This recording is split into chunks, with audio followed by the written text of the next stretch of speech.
Doctor Sivanthi Adithanar college of physical education Tiruchendur இந்த ஆண்டிற்கான admission நடைபெறுகிறது.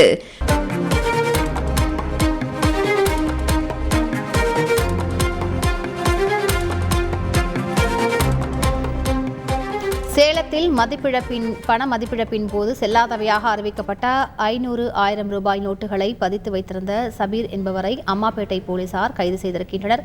விவரங்களை செய்தியாளர் தமிழ்ச்செல்வன் வழங்க கேட்கலாம். தமிழ்ச்செல்வன் வணக்கம். அவர் எப்படி சிக்கினார்? முழு விவரங்கள் என்ன?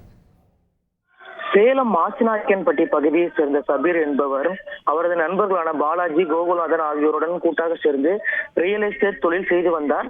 கடந்த 2014 ஆண்டு பண மதிப்பிழப்பின் போது இவர்கள் வசம் சுமார் 1 கோடி அளவில் 1000 ரூபாய் மற்றும் 500 நோட்டுகள் இருந்துள்ளது. இதனை தான் மாற்றிக் கொடுக்க சபீர் தனது பங்குதாரர்களிடமிருந்து செல்லாத நோட்டுகளை வாங்கியதாக தெரிகிறது. ஆனால் ஆண்டுகள் கடந்தும் நோட்டுகளை மாற்றித் தராத சபீர் தொடர்ந்து காலாத்தி வந்துள்ளார். இதனிடையே பணத்தை கொடுத்தவர்களிடமிருந்து பாலாஜி என்பவர் உயிரிழந்து விட்டார். பல ஆண்டுகளையும் பணத்தை திருப்பி கொடுக்காத குறித்து சபீரிடம் கோகுல்நாதன் கேட்டுள்ளார். அப்பொழுது பணத்தை தன்னிடம் அப்படியே வைத்திருப்பதாகவும் அதனை மாற்றுவதற்கான முயற்சி செய்த போது 1 லட்சம் ரூபாய்க்கு மேலாக செலவு செய்துள்ளதாகவும் அந்த பணத்தை கொடுத்து விட்டு ரூபாய் நோட்டுகளை எடுத்து செல்லுமாறு கூறியதாக தெரிகிறது.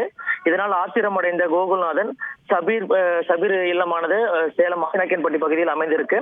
அவரது இல்லத்தில் தடை செய்யப்பட்ட கஞ்சா உள்ளிட்ட பொருட்கள் பதுக்கி வைத்திருப்பதாக அம்மாப்பேட்டை காவல்துறையினருக்கு கோகுல்நாதன் புகார் அளித்துள்ளார்.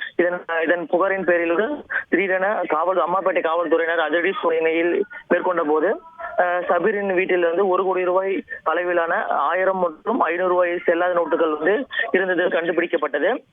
பின்னர் அந்த 1 கோடி ரூபாய் மதிப்பிலான 1000 மற்றும் 500 ரூபாய் நோட்டுகளை காவல்துறையினர் பறிமுதல் செய்தனர். இதைத் தொடர்ந்து 1000 செல்லாத நோட்டுகளை அடுக்கி வைத்திருந்த சபீரை காவல்துறையினர் தற்போது கைது செய்து நீதிமன்ற காவலுக்கு அனுப்பி வைத்துள்ளனர்.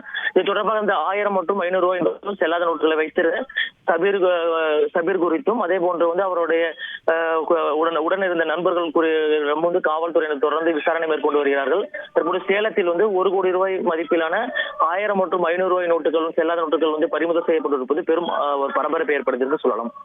முழு விவரங்களுக்கு நன்றி Tamilselvan. Doctor Sivanthi Adithanar college of physical education Tiruchendur admission என்கொயரிக்கு கீழே உள்ள லிங்கை கிளிக் செய்யவும்.